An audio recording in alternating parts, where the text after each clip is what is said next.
Gone Girl est le nouveau film de David Fincher et est un thriller pur jus, puisque Nick Dunn, un monsieur tout le monde américain, interprété par Ben Affleck, s'aperçoit que sa femme Amy, interprétée par Rosamund Pike, a disparu.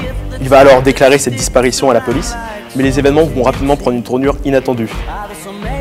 Les masques tombent rapidement et l'image de ce couple idéal s'effrite peu à peu, à tel point que la population, les médias et la police l'accusent d'avoir tué sa femme.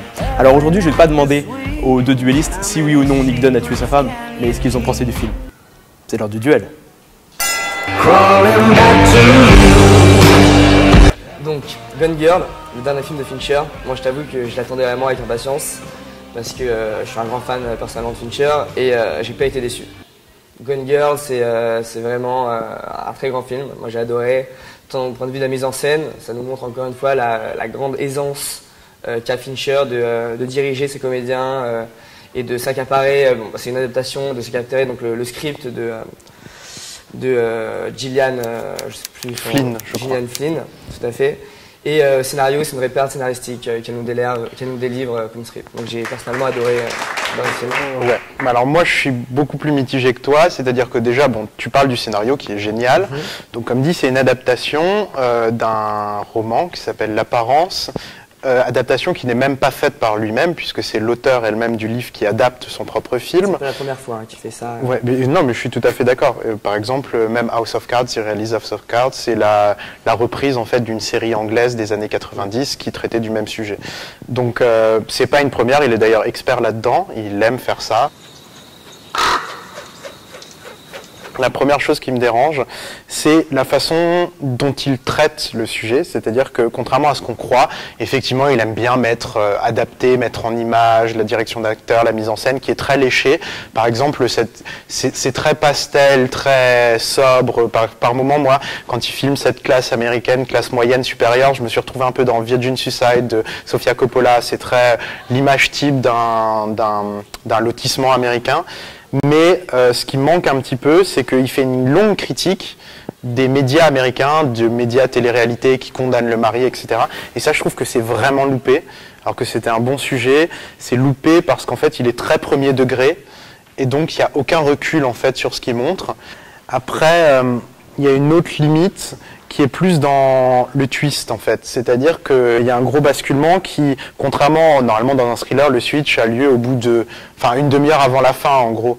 Et là, le switch sur 2h30 de film a lieu au bout d'une heure, donc c'est l'originalité du film, puisque en gros il y a deux films dans un film, sous deux points de vue différents, sauf qu'en gros la deuxième partie est interminable. Je suis parfaitement d'accord avec toi, Sacha.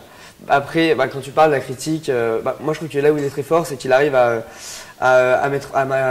montrer trois critiques qui mènent bout à bout, plusieurs critiques dans le film. Donc il y a la critique du mariage, une réflexion très noire sur le mariage. Bon, après c'est vrai que c'est pas un film... c'est un film pour moi, c'est de l'excellent divertissement. Ça reste du divertissement, c'est pas, tu vas pas sortir du film en disant waouh, c'est quel film. Oui, mais c'est pas le but, ça je suis d'accord. Voilà. Donc ça reste du divertissement et là il a très bien joué le coup parce que donc tu as une réflexion donc comme tu as dit sur les médias.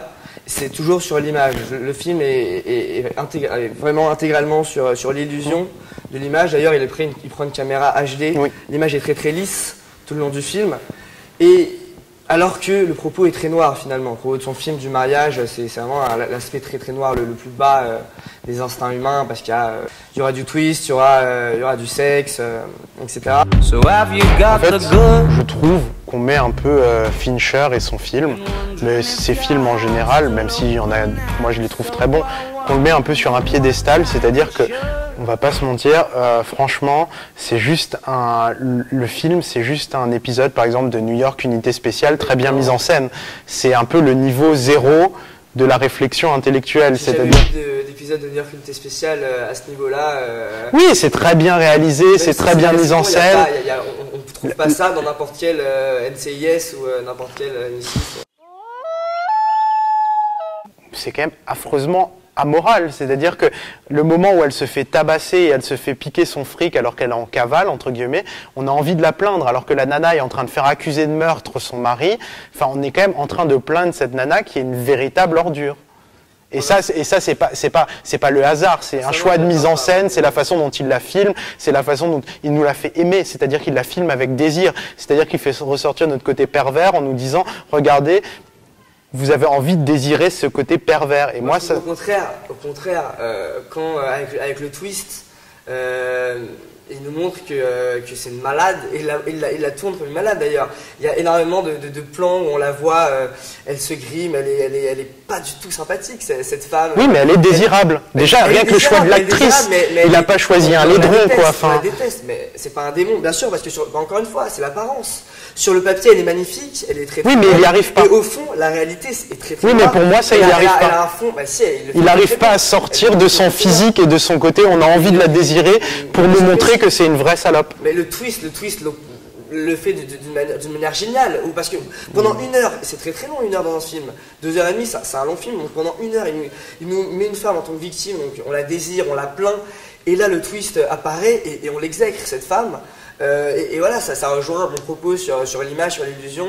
C'est une belle beauté, beauté plastique, et au fond c'est que de la noirceur, c'est que de la violence, que du dégoût, et il nous fait éprouver du rejet. Clairement, Fincher, dans son film, il veut nous faire éprouver ça. Moi, j'ai pas senti ce rejet. Dans la scène où elle se fait prendre son fric dans la scène du motel, je l'attends pas une seconde. Je lui dis tiens, prends ça dans ta face et casse-toi, il va te suicider.